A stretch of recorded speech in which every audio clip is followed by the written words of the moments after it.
சுற்றுலாவை மேம்படுத்தும் வகையில் வைகை அணையில் வைகை பெருவிழா நிகழ்ச்சியை தமிழக சுற்றுலாத்துறை அமைச்சர் சண்முகநாதன் தொடங்கி வைத்தார்.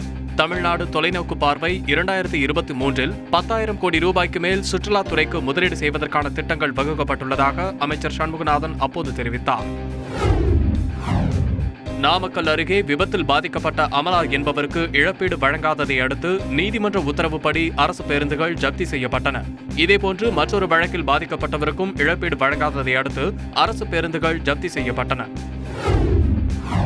காஞ்சிபுரம் ஏகாம்பரநாதர் கோவில் வளாகத்தில் உள்ள இரட்டை திருமாளிகை கல் தூண்களில் பராமரிப்பு பணிகள் மேற்கொள்ள மத்திய தொல்லியல் துறை ஒப்புதல் வழங்கியுள்ளது. இதையடுத்து கட்டுமான பணிகள் விரைவில் தொடங்கப்பட உள்ளதாக கூறப்படுகிறது. புராதாரமிக்க கோவில் என்பதால் பராமரிப்பு பணிகளை மேற்கொள்ள ஒப்புதல் கோரி தொல்லியல் துறையிடம் கோவில் நிர்வாகம் அனுமதி கேட்டிருந்தது. சேலம் மாநகராட்சியில் முறையாக ஊதியம் வழங்கப்படாததால் துப்புரவு ஊழியர்கள் அடிக்கடி வேலை நிறுத்த போராட்டத்தில் ஈடுபட்டு வருகின்றனர்.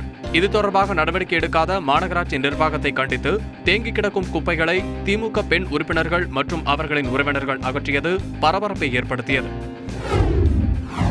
நாகை மாவட்டம் சீர்காழி புறவழிச்சாலையில் பாதரக்குடி அருகே புதுச்சேரியிலிருந்து மயிலாடுதுறை நோக்கி வந்த அரசு பேருந்து கவிழ்ந்து விபத்துக்குள்ளானதில் 40க்கும் மேற்பட்டோர் படுகாயமடைந்தனர். காயமடைந்தவர்கள் சீர்காழி அரசு மருத்துவமனையில் அனுமதிக்கப்பட்டுள்ளனர்.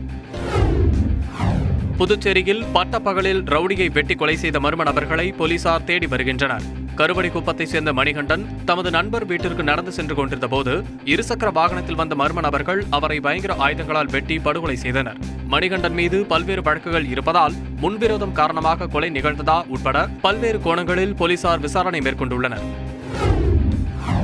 புதுக்கோட்டையில் நடைபெற்ற பாரம்பரிய நெல் விதை கண்காட்சி மற்றும் விழிப்புணர்வு கருத்தரங்கில் ஏராளமான விவசாயிகள் கலந்து கொண்டனர்.